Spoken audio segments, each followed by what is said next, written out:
All right, so this PowerPoint 11.4 is on point slope form. You can watch this PowerPoint to fill out your videos. You can watch the smart file that I've made to fill out your videos. Or you can fill out your notes, sorry. Or you can watch both of them.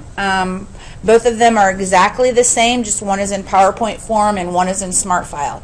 The smart file is beneficial because you actually see me working out each step, whereas in the PowerPoint you just see me kind of popping in the numbers versus actually working them out. So it's your choice. All right, so linear equations can be written in several forms. You first use linear equations in the form x plus y equals 7. This is how we started solving our equations. And this is known as the standard form. Most recently, we learned about linear equations written in the form y equals mx plus b. This form is called slope-intercept form. And this is probably the most popular method of writing linear equations just because you can do so much with it. So this, again, is probably the most popular form. The form that we're going to learn today is for linear equations is called point-slope form. So this is another way, all this is just another way to write a linear equation. All right? So what is point-slope form? Well, it's writing an equation when you're given a point and the slope for a line. That's why it's called point-slope form. So it's just a matter of writing an equation when you're given the point and the slope of a line. The form is in the video modeled right here. Y minus y1 equals m times the quantity x minus x1, where m is slope, and then x1 and y1 is just the given point. Okay, we can identify a point on the line and the slope of the line from an equation written in point-slope form. So the equation is already written in point-slope form. Our model, y minus y1 equals m times the quantity x minus x1. So really, if you look at the original equation, you can identify slope, and you can identify your ordered pair, x1, y1. So slope is 2/3. It's right in front of the parenthesis. And then the x1 is 8, and the y1 is 3. So my ordered pair, or the point on the line, is 8, 3.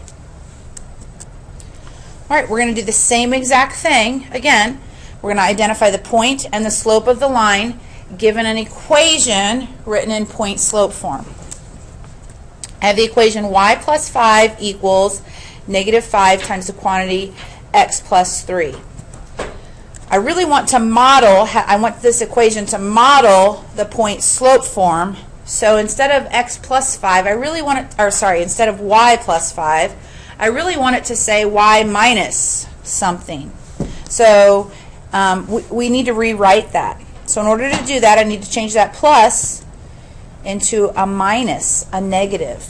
So when I see a plus, I want that to change that into minus a negative. So when we rewrite the model, I have y minus a negative 5 equals negative 5 times the quantity x minus negative 3. Okay? This will just help me identify the ordered pairs. Once you've done this a couple of times and you have practiced it, you won't have to rewrite the model in this form. Okay, so my slope is the number in front of the parenthesis, the number that I'm multiplying the quantity by. So my slope in this model, or this example, is negative 5.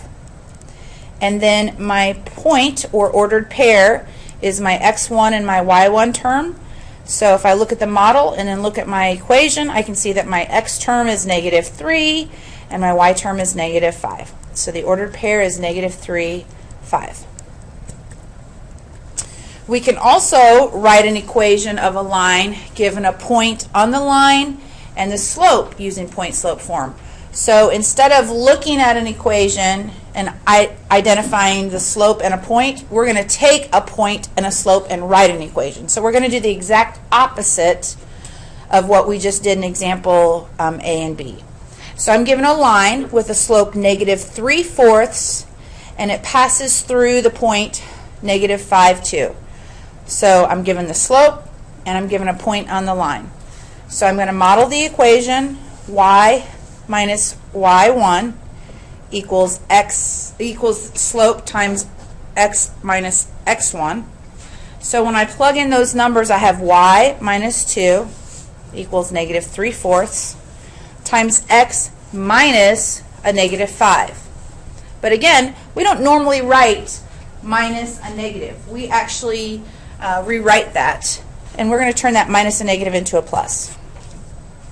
So really we want our equation to say y minus 2 equals -3/4 times the quantity x plus 5. All right. Our second example, we have the line with a slope 4 passing through the point -7, -4. So again, modeling that formula or that equation, y minus y1 equals the m times the quantity x minus x1.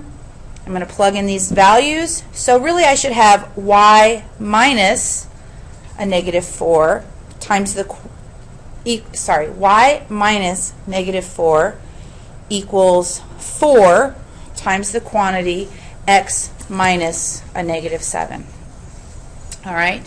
But again, we don't leave equations written in a way that we have minus a negative. We know that we can chum those values and turn those into pluses. So let's go ahead and do that. So really, I want your equation to read y plus 4 equals 4 times the quantity x plus 7. All right. So the last 3 examples in your notes are solving systems by graphing. We are not going to put this in this lesson, even though I have them in your note packet. I'm going to cover this as an enrichment lesson on a separate video that you'll watch at a later date for homework. So I don't want you to worry about examples E, F, and G in your notes.